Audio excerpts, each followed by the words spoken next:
प्रिय छात्रों, नमो नमः। मैं डॉक्टर हरिनारायण उपाध्याय, आपका शिक्षक।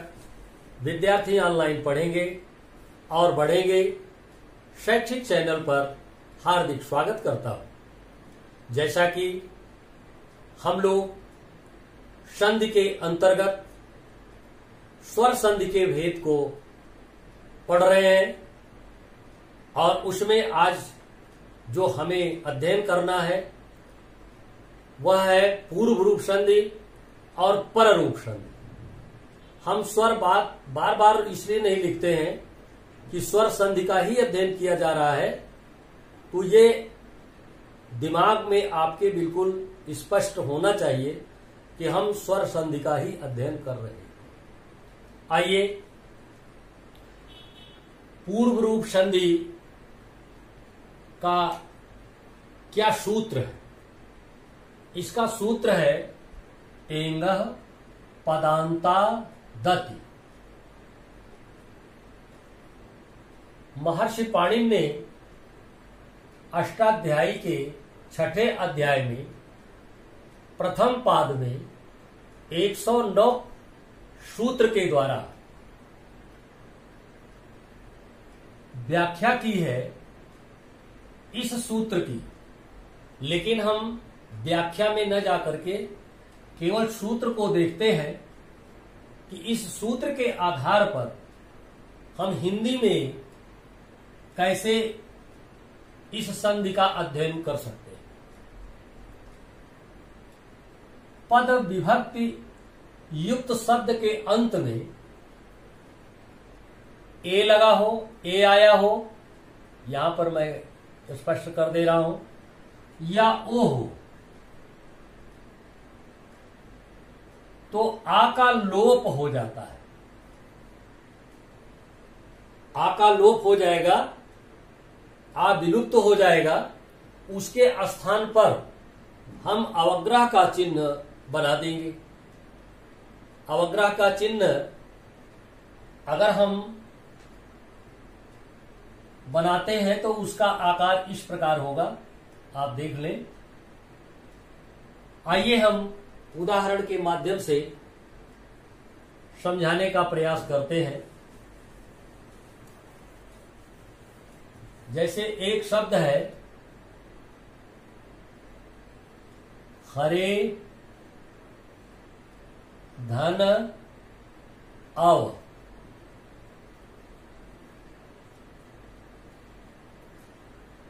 ये विच्छेद में है।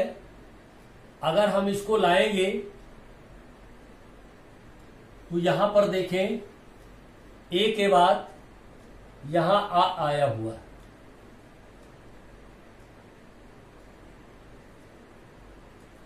अब हमारा जो नेक्स्ट कार्यक्रम है जिसको हम परिवर्तित करने जा रहे हैं, आ को हमें लोप करना है। आ का तो जब आ का लोप होगा तो यहां अवग्रह का चिन्ह हो जाएगा। जब अवग्रह का चिन्ह होगा तो ये शब्द आपका संधि में मिलकर के हरेव हो जाएगा। क्या हो जाएगा? हरेव। इसी तरह से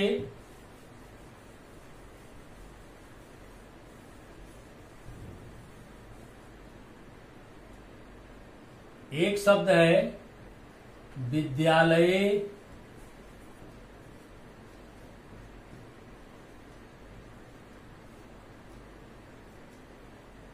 इसके पहले विभक्ति लगी हुई है अश्मिन, तो हम यहां पर लिखेंगे विद्यालय अश्मिन।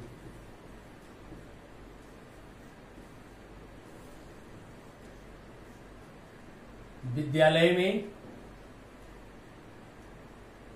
विभक्ति का प्रयोग हुआ है और इस विभक्ति के कारण हम यहां पर आ का लोप करेंगे क्योंकि यहां पर ए आया हुआ है। हम यहां पर लिखेंगे विद्यालय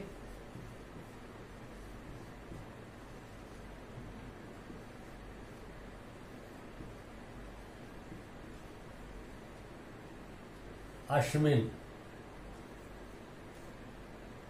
विद्यालय अश्विन। इस तरह से आप देख रहे हैं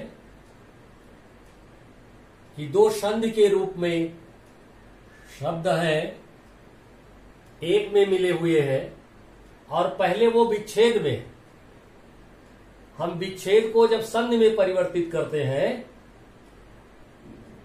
तो इसी नियम के अनुसार एंगा पदांता दत्त, इसका तात्पर्य हुआ कि जब अंत में ए वर्ण आया हुआ हो और उसके बाद आ आता है तो आ का लोप हो जाता है और उसके स्थान पर अवग्रह चिन्ह लिख दिया जाता है, बना दिया जाता है। इस तरह से पूर्व रूप संधि का अध्ययन हम लोगों ने पूर्ण किया। हमने दो उदाहरण देकर के आप सबको बताया है। आगे आप सब लोग अन्य उदाहरणों को ध्यान में रख करके देखेंगे और भी बहुत उदाहरण मिलेंगे। आइए हम दूसरी संधि, जो स्वर संधि की अंतिम संधि है, पररूप संधि, एंग पररूपम। प्यारे बच्चों, पररूप संधि का सूत्र है जिसे महर्षि पाणिनि ने छठे अध्याय के प्रथम पाद में 94वें सूत्र के माध्यम से बताने का प्रयास किया है कि हम व्याकरण को कैसे शुद्ध शुद्ध रूप में प्रयोग कर सकते हैं। आइए हम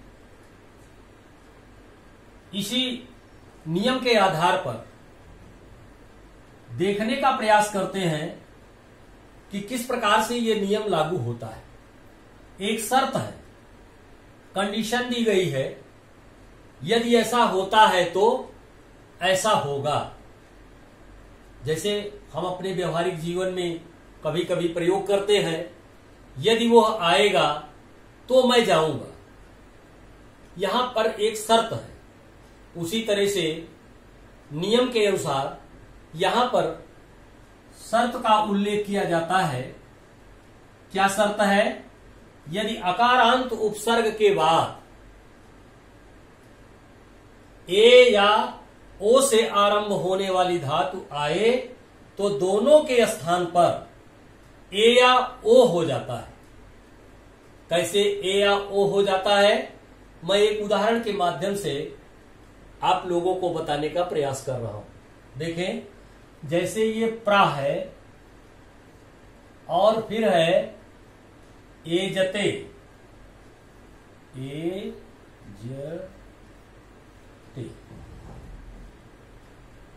एजते धातु है और प्रा उपसर्ग है, प्रा उपसर्ग और ये धातु है। इस सूत्र में बताया गया है कि यदि धातु के पहले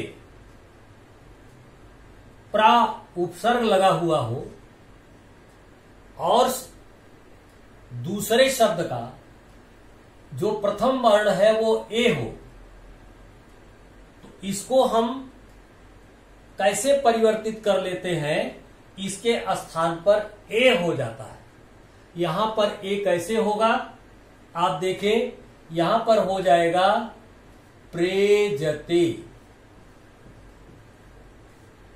क्या हो जाएगा? प्रेजते। उपसर्ग को आपने समझा होगा। यहां धातु है और प्रा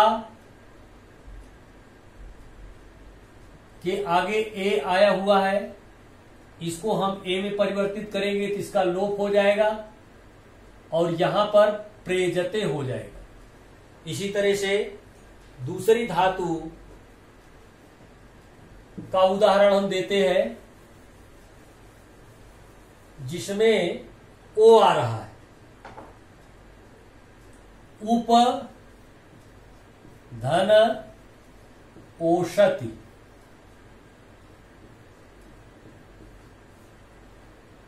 ये उपसर्ग है।